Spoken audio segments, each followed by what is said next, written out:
How we doing, everybody? It's Wardy here. It is Monday, January 26, 2025, and we're recording this late night here this same Monday. They'll either drop this same day or it'll be dropping the following day, say Tuesday, early in the AM. Either way, the video will be coming out shortly after I record it, and oh baby, do we have ourselves quite the discussion. David Stearns has quietly put up a pretty impressive offseason after completely dismantling this previous core from the past number of years. Now, as we know, pitchers and catchers are reporting just a couple weeks from now. We're getting excited, but the Mets still have some more moves to be had to really round out what has otherwise been a very strong offseason.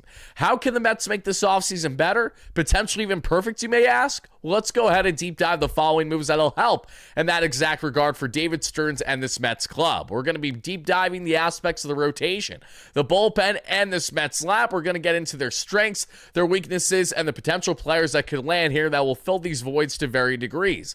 Hit that like and subscribe button on your way in and let me know your initial thoughts, reactions, and most certainly analysis in the comments down below. And I would certainly love to hear from you guys as well as to the players that you most hope the Mets land out of the following that we're going to break down in this video, as well as maybe players that we didn't discuss in this video that you still think are great fits for this Mets club. Please don't hesitate from letting us know your thoughts in the comments down below. Help us get to 38,000 subscribers where we will be giving away a brand new Mets Bo Bichette jersey to one lucky subscriber once we hit that milestone. So make sure that you guys get involved. Greatly appreciate you all for doing exactly that, everybody, as well as hearing from our amazing sponsors at SeatGeek that have you covered for all of your ticketing needs. Just use our promo code WARDY10, link down below. That way you too get 10% off whatever you need in the ticketing space for your next ticket purchase. Whether it's NFL tickets with the Super Bowl right around the corner, whether it's NHL, whether it's NBA, whether it's going to be boxing, comedy shows, concerts, UFC, you name it, use our promo code WARDY10, WARDY10, link down below for 10% off. And Sleeper, check out Sleeper, link down below for all things in sports fantasy, and use our promo code HMA. That way you too, of course, will get a 100% match up to $100 on your first deposit for whatever you want to place there in the sports fantasy space, guys. So again, check them out, promo code HMA, link down below, because you're going to get a 100% match up to $100 on your first deposit. Link down below with our awesome friends there at Sleeper. Now, guys and gals, let's go ahead and let's deep dive and let's hop right into this. And let's begin today's discussion by first breaking down what you guys need to know from what you guys can see beside me.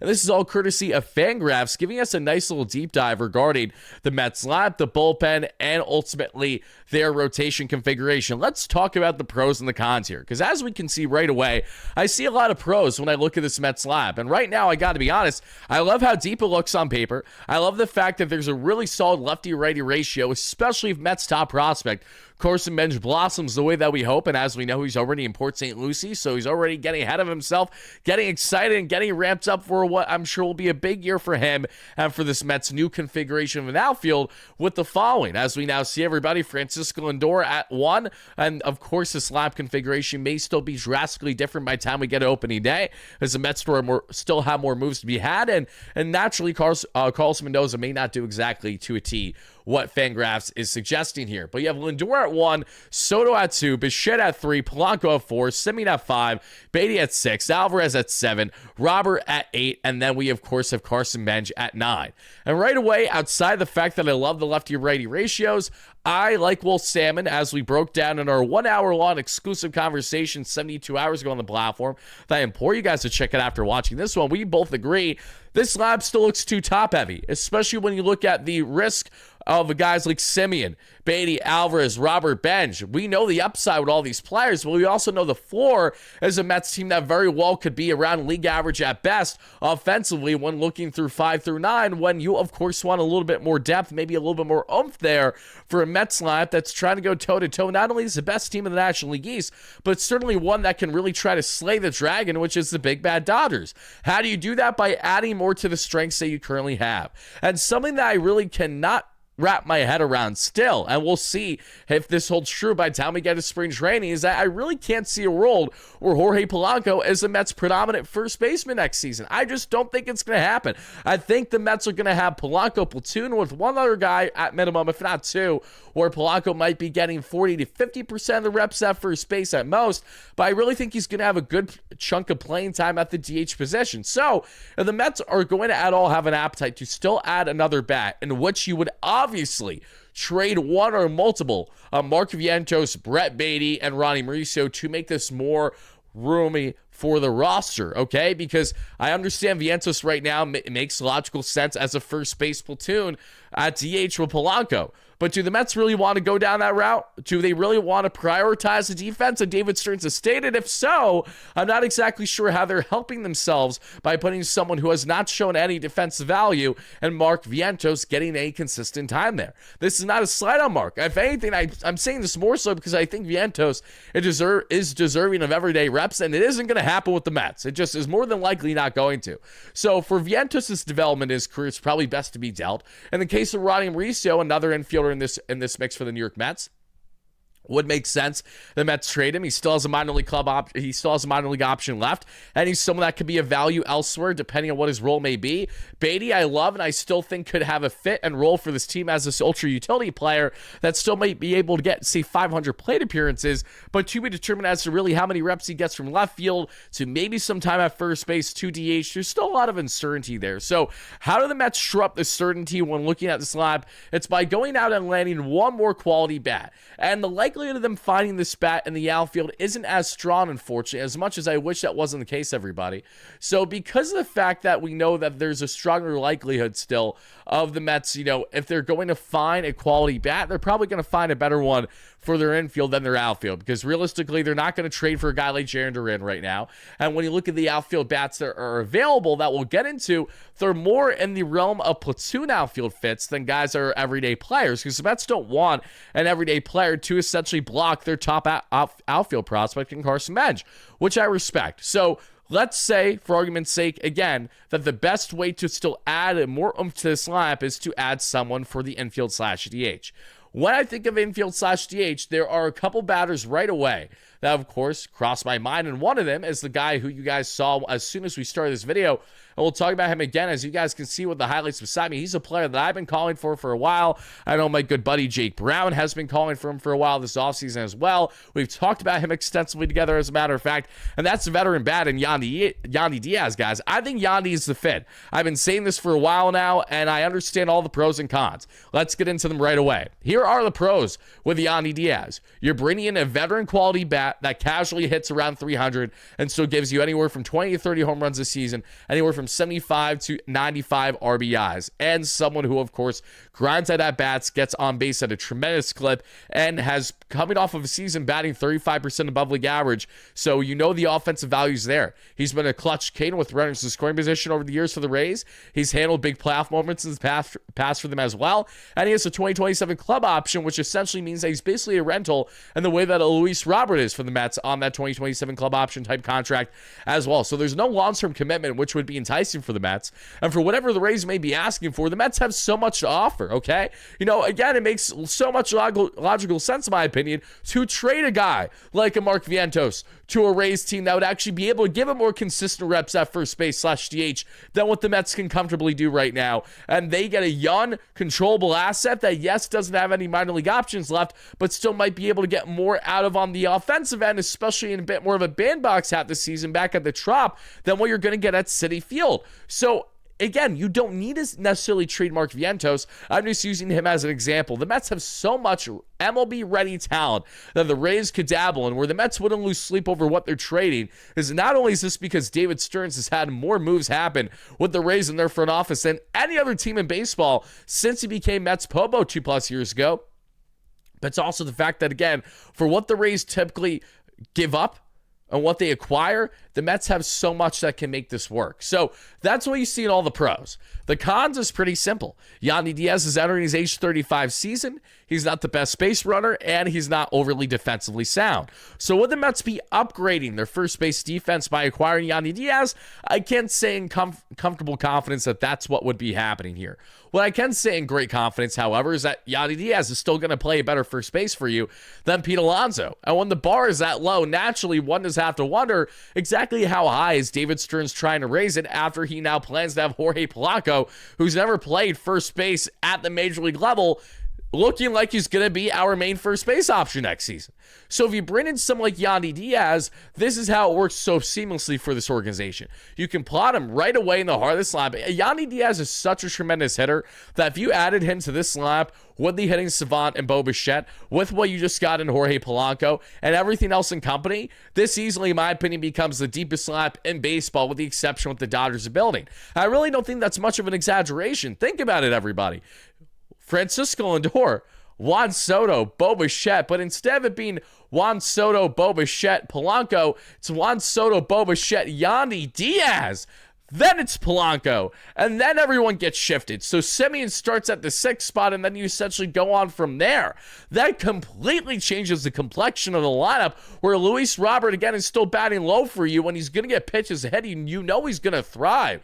So I understand Yandy Diaz is not the most defensively sound player. We've talked about this extensively on the platform, but his offensive metrics are so pronounced. This is a guy that would just absolutely rake here. Like, look at these numbers, everybody.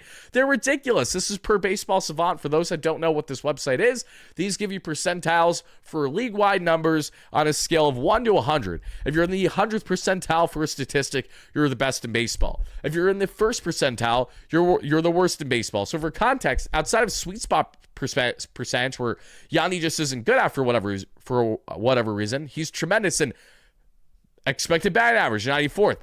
Average exit velocity, 94th. Hard hit percentage, 94th. We're looking at K percentage, 88th. Whip percentage, 85th. Chase percentage, 76th. And the Mets have done such a good job, with the exception of Robert being a feast or famine hitter, of bringing in batters this offseason that really don't strike out at high rates. I mean, Bo Bichette is tremendous when it comes to grinding out at-bats. Jorge Polanco is very good at grinding out at-bats. Marcus Semien is very good at grinding out at-bats. These are really hard outs as is.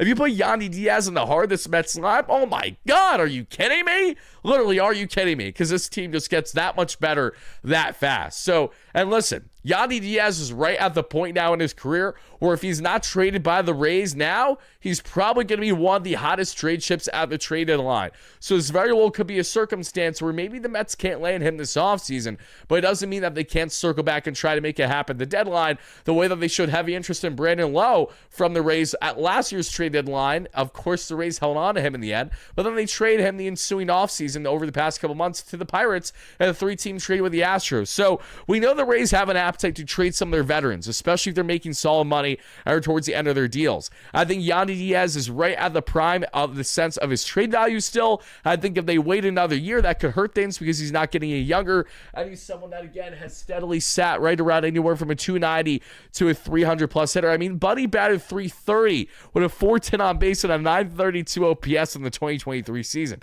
In 2024, 755 OPS, and 2025 at 848. So rock solid, very valuable batter, and brings enough defensive value that I think if you platoon again with Jorge Polanco, where they basically had an even split, I don't see how that could be wrong by the Mets. It really, I think, comes down to more on the Rays' willingness and the Mets' ability to kind of bite the bullet on the assets that they would have to give up to acquire said player.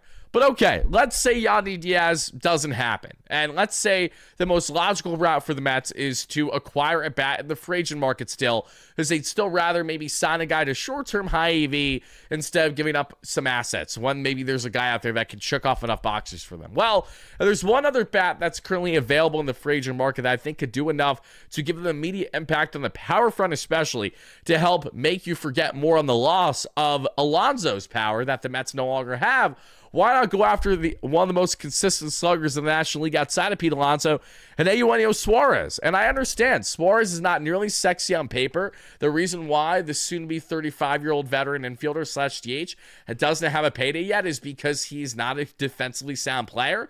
Is more of a DH through and through, but he's someone who, if you had to throw some first base reps, you could do that, and of course have him platoon time with Jorge Polanco. Again, I understand it might not make the most logical sense to bring in two guys that aren't known for playing first base, platoon at first base, but if you're going to have a position not have the most defensively sound player, you might as well have the position be where you've lacked so much defense over the years, because the goal and the hope, especially with Polanco, is that his defense, and given his versatility, should be enough to make you think that, oh my God, this guy has played first base for many years, and you're not worried over it. So in a world where maybe Jorge Polanco does get more often than not first base reps, who's a guy who could really handle consistent reps at DH? Well, I think it's the player that Mark Vientos hopes to blossom to be in his career. That's why I see in Eugenio Suarez. Suarez is coming off of a tremendous season, 49 home runs, 118 RBIs, a 228, 298, 526 clip. Again, struggled with the contact and on-base ability. Fell off a cliff with his bat when he got traded back to Seattle for the second time in his career that he landed there this past season.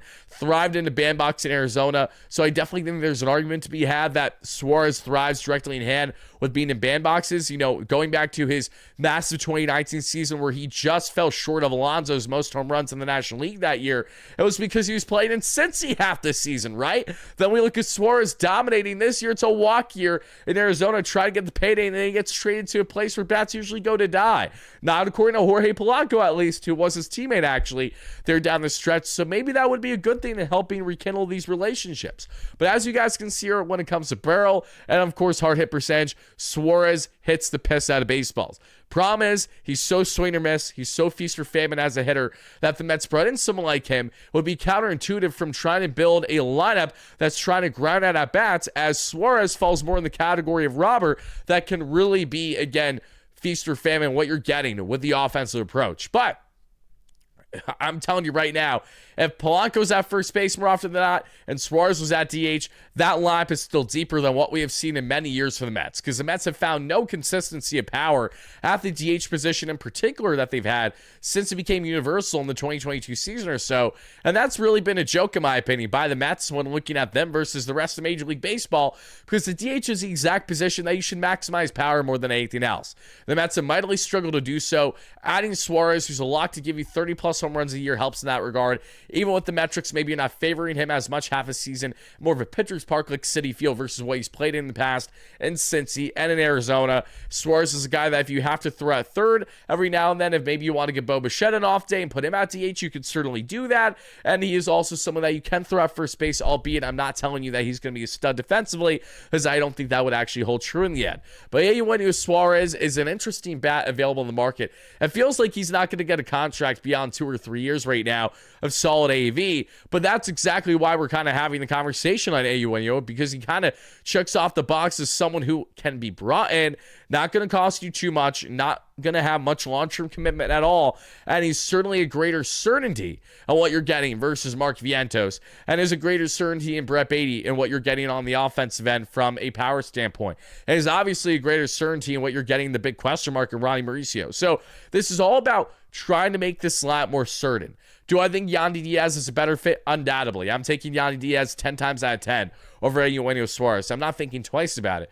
But if Yandy can't happen, and you have to go with a more logical fit because of what's available in the free agent market, Eugenio Suarez is right there for the taking, okay? So if you look at the Mets lineup and say had a lineup of Francisco Lindor, Juan Soto, Bo Bichette, and then you can either have Eugenio Suarez there or Jorge Polanco, flip-flop one of the two, having Eugenio right in the heart of this Mets lineup, knowing you're going to get constant guys on base, and he could really fill the shoes of Pete Alonso to help clear up those bases, hit those bombs, driving those runs, having those bases clearing doubles, whatever the case may be. That's going to help a lot. Suarez can quietly give the Mets a 25 to 30 plus home run season, while also giving them anywhere from RBIs of 85 to well over 100. I don't think he's going to put up the offensive numbers he did this past season, but I do know he's still a very valuable batter, and whoever's going to sign him is going to have the luxury of bringing in a really big boom of a bat on a short-term high AV contract, more than likely. So you guys let me know in the comments down below, between Eugenio Suarez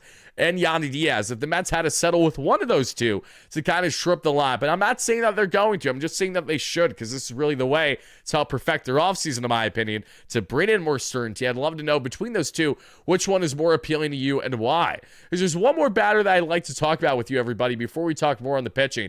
That batter is someone that we actually have talked about in the past already, because we know the Mets are in the market for a platoon outfielder, Purwell Salmon, that he broke on our platform a couple of days ago. So what is one platoon bat out there that makes logical sense, especially when looking at the ability to hit on the left side versus being a righty bat?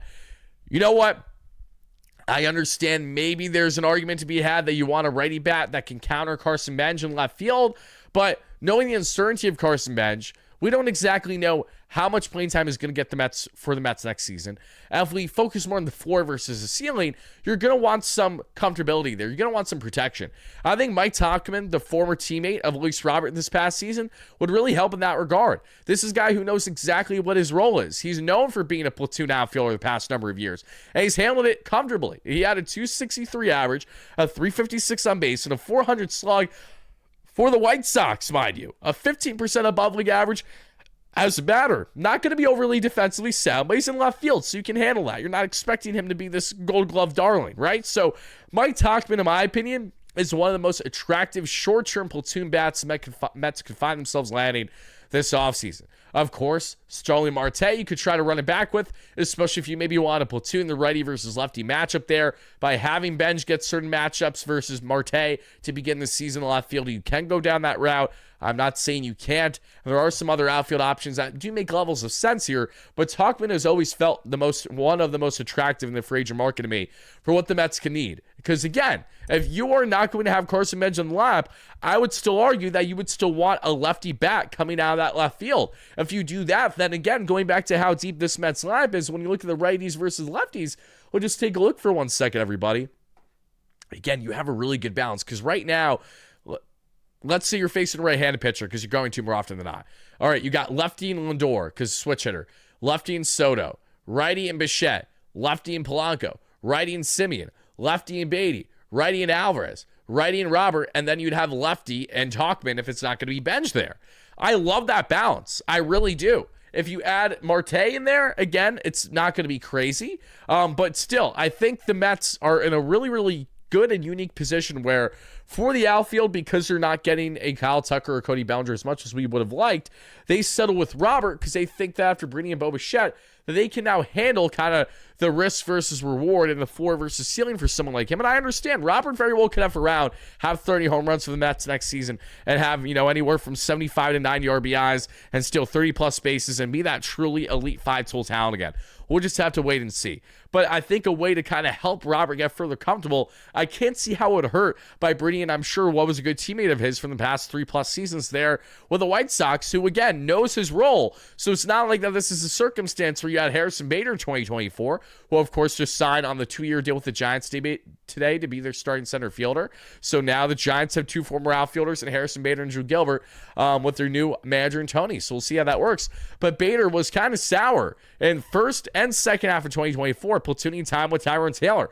Wanted more playing time, didn't perform as well, lost his job down the stretch. That was the last of Harrison Bader in Flushing, Queens. So you guys let me know your thoughts about Mike Tauchman in the comments down below. Like I said, I just think he makes a solid amount of sense for what this Mets team actively needs, especially for the sense of just bringing in a platoon bat. Nothing crazy, just someone who can, again, get some offense for you off the bench, help you in the corner outfield for times that Benj isn't looking good.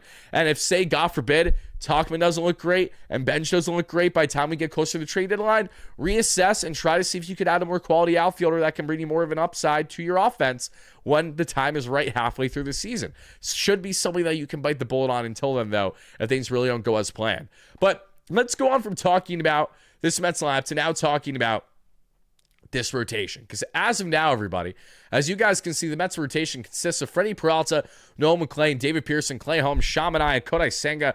Of course, you have Christian Scott. Of course, you have Jonathan. Of course, you have many weapons that the Mets can still utilize when looking at the depth of this rotation. Even a guy like Tobias Myers, if they want to go ahead and utilize as a swingman who can be utilized as a starter reliever. Again, the Mets have a lot of starter options, but it doesn't hurt to add one more piece of quality. And as Will Salmon has stated, if the Mets do actually go ahead and still add a starter this offseason, it'll likely come at the cost of them parting ways with someone. So my question to you guys watching this is, what starter out of what you see beside me, with the exception of Christian Scott and Jonathan as well, do you think that the Mets would be most likely to part with to upgrade there? Would it be a David Pearson? Would it be a Sean Manaea if they eat a good portion of his contract? Can they find a suitor for Kodai Senga? Will they consider at all parting ways with Clay Holmes as soon? I can't imagine that they would. I'm just, again, trying to come up with all the scenarios here in my head at the moment. So there are 2 starters out there that I think make logical sense for the Mets. One is via trade and one is a free agent. And let's start with the guy who's been the long free agent connecting the Mets that I still think makes a lot of sense. And especially if his market continues to fall the way that it appears right now, the Mets would be silly, in my opinion, to not at least put a valiant effort in. They've been consistently in his market for a bit now. I understand Will Salmon did state in our conversation that he'd be surprised if the Mets sign him, but he also did say that multiple things have surprised him this offseason with how Stearns has operated. So take that for what it is. But Framber Valdez, everybody, in my opinion, is that man sitting right there just waiting for the Mets to swoop him up, okay? And the Orioles aren't going to pick him up, if the Phillies aren't going to pick him up as a Ranger Suarez replacement, if the Padres aren't going to pick him up because Yu Darvish is on the cusp of retiring, if one of those things ain't going to happen, okay, then why can't the Mets get the job done here? Because as Anthony DeComo stated on Baseball Night in New York for SNY this past night, and I agree with him on, it's true. It's just common sense, really. Valdez's market entering the offseason, people thought was going to get anywhere from 5 to 7 years. Clearly, that's not going to happen this rate. Doesn't have the market for it. So if Valdez has to settle with short-term high AV with likely opt-outs, think of the Blake Snell San Francisco Giants contract. Think of the Jordan Montgomery Diamondbacks contract, but hope that the guy doesn't pitch as bad as Monty did that year and actually doesn't have to opt in because how bad he pitched. Going down those kind of routes, Valdez with the Mets short-term high AV just makes so much sense. And then when you think about the depth of this Mets rotation, having a three-headed monster of Freddie Peralta, Noah McLean, and Framber Valdez, where if you don't trade him, Senga is your 4 or 5. I mean, that is so good. Clay Holmes, Sean Manaea, David Pearson, Christian Scott, Joe Nathan, all guys that are not like your leading horsemen. That is how you build a rotation that's not only sustainable, but one that can really go toe-to-toe with the best in all Major League Baseball, Dodgers included. That is how you go about it. Because what does Framber Valdez have? He has everything that you need. He brings dominance as a southpaw in ways that Sean Manaea and David Pearson seriously lacking on a consistency front. He brings quality of innings, which is also lacked with those fellow not only southpaws in the rotation, but this Mets rotation as a whole. No one goes deep at all. Framber Valdez has been pushing north of 200 innings the past 3 to 4 seasons now. He's a bulldog. He's pretty much a lock of a 4-WAR season every single year. He's a strong K-to-walk ratio of north of 9 strikeouts per 9 to right around 3 walks per 9. He's a playoff performer. He's a Cy Young caliber pitcher that we've seen in the past. He has been the ace in that Astros rotation through all their deep playoff runs. He's a World Series champion. He brings everything that you need. So if you put aside the one little scenario where he threw out his catcher that his entire team has backed him up essentially since about, that we've seen publicly, including his former manager from the Astros, to state that there's nothing to really be worried about there and that we know how quality of an individual Framber Valdez is, the writing's on the wall. If Framber Valdez is going to settle with short-term high AAV, I understand you have to give up qualifying offer, draft pick compensation, but even having said that, Valdez is a needle mover in this rotation.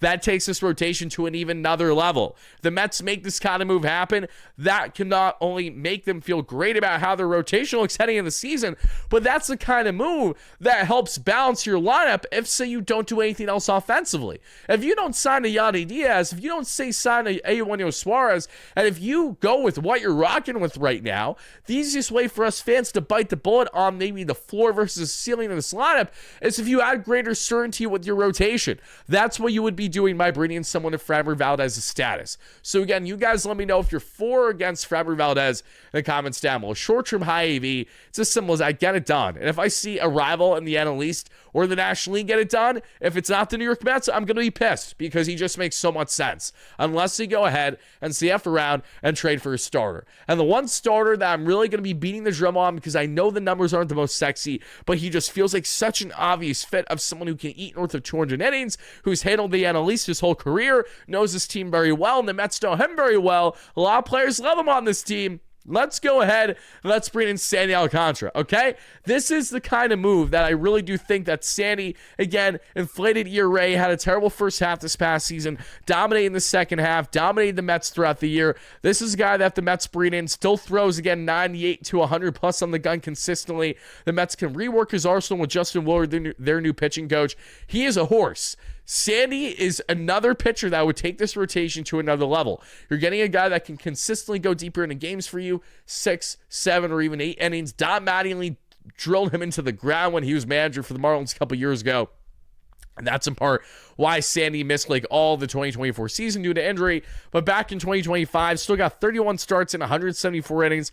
And, all things considered for how the season started, how it ended, not terrible. There are things to work on with Sandy. But this is kind of guy where floor versus ceiling, absolutely worthy of what you'd have to give up prospect capital-wise or MLB ready asset-wise with Peter Bendix. And listen, the man at the helm for the Marlins and Bendix traded Jesus Luzardo in the division of the Phillies last year. Why can't he trade another one of his starters in the division when last time I checked, Joel Sherman of the New York Post stated over the past 48 hours that the Mets truly believe that they were the runners-up for Edward Cabrera before he was traded to the Cubs this offseason. So the Mets were that deep in talks with the Marlins in a trade. Something tells me that they still may have an appetite to do that again this time for a guy like Sandy. I think Sandy makes so much sense for them. You add into the mix, and that makes things so much better. And what I also love about if you bring in someone like Sandy is not only the fact that he's an innings eater, not just the fact that this is a guy with ace caliber upside, not just someone that throws absolute gas, but he is yet another guy that if you bring to the mix, if you bring to the New York Mets team, what do they have in common? Oh, yeah. He would be yet another starter that the Mets would be bringing in this offseason that would be of Dominican descent. I think that's a really cool thing, too. Not that the Mets need to have every single player be Dominican, be Venezuelan, be Cuban, be Puerto Rican, whatever the case may be. I'm just saying that really doesn't hurt things when you have already a good trend of players in that direction. Like you just brought in Freddie Peralta, notorious Dominican pitcher, as we know. If you bring in someone like Sandy, that's only going to bode well. I'm sure they have a rapport and relationship as is. I'm not entirely sure what connections they may or may not have had from DR playing from the World Baseball Classic, but what I do know is that it really can't hurt things, you know? And when we think of Dominican New York Met, Juan Soto advocating for Sandy Alcantara, literally advocating for him in the first series the Mets had in Miami in 2025, post-game, literally saying how much they admire the player, would love him on the Mets, essentially. Lindor's advocating for him. I'm like, there's clearly a trend of multiple Mets that like Sandy, know him off the field, and like him on this Mets team. He feels like he's another seamless fit for this Mets team, and they can just make the trade happen. And for the Marlins, they know that they can look at the Mets, whether it's Mauricio, Vientos, or the plethora of prospects we have, and get a trade happening that makes logical sense for both sides. You guys let me know your thoughts. If you're for or against Sandy Alcantara and the ace caliber upside that still comes with him, in my opinion, and the opinions of many. Now, going on from Sandy, everybody, last but not least, we have the bullpen. And when we evaluate this Mets bullpen right now, everybody, it currently looks as follows. We have Devin Williams, Luke Weaver, Brooks Raley, Luis Garcia, Huascar Brosman, Austin Warren, and Tobias Myers. Of course, we're expecting AJ Minter to be back to be ready, but he might not be ready to immediately start the season. As we know, the Mets also have Dylan Ross, who I think will make this Mets bullpen outside of spring training. I think he has a greater likelihood of making it over one of Huascar Brosman or Austin Warren, to be determined on that front. I love the upside with Tobias Myers, especially with him as a swingman type player. I think there's a lot of upside with someone like him. But having said that, though, everybody, let's go ahead and let's break down what you guys need to know in this one regarding the reliever options for this Mets team, because there are two relievers out there that I think makes so much sense. Let's start with the one that actually has been connected to the Mets this offseason. I don't think it's as much of a likelihood because the Padres are stubborn, but if you can pull off a need-for-need trade where the Padres may have an appetite for a Mark Vientos or a Ronnie Mauricio or someone along those lines, do everything in your power to land Adrian Morejon, okay? Adrian Morejon is one of my favorite relievers in baseball. The guy throws absolute gas. He's a flamethrower in southpaw that the Mets desperately need in their bullpen. The best part, he's a rental too. So I think if there's a time and a place for AJ Preller to maybe want to trade an asset, now may be time to do so, because you can really get a good return of MLB-ready players that can impact you now. And the Padres turn out great bullpen talent, like, every single day that ends in Y. It's so common for them. So Morejon, who has so much upside, entering just his age 28 season, threw in 75 games this past year, the flamethrower in southpaw, 73 innings, just over a 2-year ERA, an 8.5 K per nine to 2.08 walks per nine. 0.9 whip. He's so dominant. Look at this guy. I mean, he just dots. And what I love so much about Morejon is that unlike guys like Raley and Minter, more your veteran southpaw options, your bullpen, this is a younger, vibrant, and clearly flame-throwing option to Morejon who can really take things to another level. This is also someone who's really able to handle high leverage consistently and who can eat anywhere from 70 to 80 innings a season. Do you guys realize how valuable that is for the type of pitching profile he is? Like, that would do wonders for this Mets bullpen in more ways than one. Look at him carving up Matt Olson, lefty, see ya, not a problem. Nasty work there by Morejon. And these numbers speak for itself, everybody. everybody, again, this is just a weapon that the Mets can land, because we know the Mets and the Padres have had trade talks this offseason regarding the relievers. Like, look at this, guys. This is just absurd. 95th percentile pitcher run value, 93rd fastball run value, 84th off-speed run value, 97th expected ERA, 94th fastball velocity, 98th average exit velocity, 88th chase percentage, 85th walk percentage, 97th in barrel percentage, 99th in hard hit percentage, 92nd in ground ball percentage, 37th in whip percentage, 64th in K percentage. This man is elite. The sinker, the slider, the changeup, the cutter, the four seam, the knuckle. What doesn't Adrian Morejon have in his arsenal? That's what's so enticing about someone like him. I absolutely love it, everybody.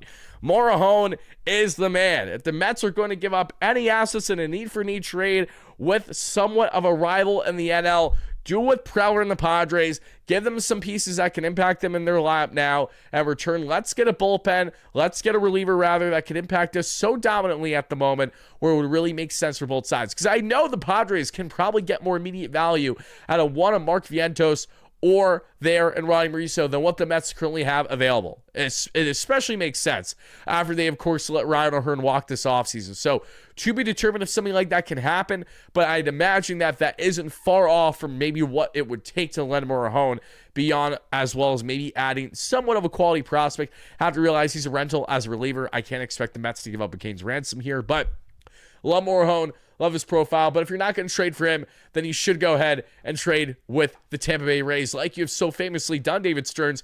Or go ahead and land the southpaw you should have landed a year ago, another southpaw from the Rays, not Billy Up or Lanny Brooks Raley, but let's go ahead now and have David Stearns land Garrett Clevenger. Clevenger is a weapon. This is another lefty that I think would be fantastic. Another lefty, too, that throws gas. Not as hard as Morejon, but still better than Minter and Raley. Since 97 and north of 100 on the gun. That's what you want. 76th percentile in pitcher run value, 88th in breaking run value, 83rd in expected ERA, 86th in expected batting average, 84th in fastball velocity, 82nd in chase percentage, 97th in whip percentage, 96th in K percentage, 63rd in walk percentage, 85th in barrel percentage, 74th in ground ball percentage. Lots to love here about Mr. Garrett Clevenger and the fit that he currently has with this New York Mets team. I love so much about Clevenger, as a matter of fact, because this is another guy, slider, sinker, four-seam, sweeper, cutter. He's got everything in the mix that you're looking for. And with his 2.35 ERA and 3.2 expected ERA, a dominant 12 strikeouts per nine to a measly 2.6 walks per nine, we're looking at right around a 10K to walk ratio. Absolutely dominant. Still has a couple of years of club control, so because of that reason, you'd probably have to give up a solid asking price for someone like him, even though he's just a reliever. 67 games, 61 innings. Again, another dominant flame-throwing type southpaw who the Mets were able to bring into their bullpen mix, would bowl them so well, can handle high leverage, and in my opinion, the Mets can just land a dominant flame-throwing southpaw. One of these kind of players, they have completely set up their bullpen for success this season. Yes, it's ever-changing. Yes, injuries will inevitably happen. Yes, inconsistencies will happen. Yes, guys will fail, and yes, others will thrive that you don't initially expect.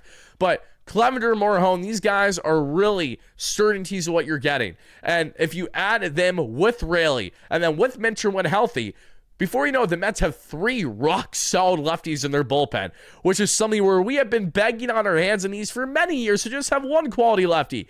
For the 2023 season, that was Brooks Raley. For the 2021 season, that was Aaron Loop. But, outside of that, we haven't had a lot of consistency there. We don't need the Danny Youngs. We don't need the Jesus Cabreras. We need something of greater substance. That is what these Southpaws bring.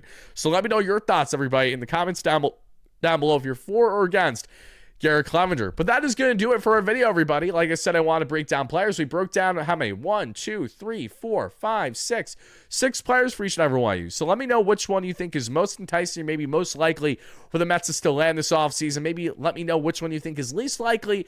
And if there are any other player out there in the trade or free agent market that you think make a lot of sense for the Mets to help round out what'll make it a perfect offseason for them, don't hesitate from letting me know your thoughts in the comments down below.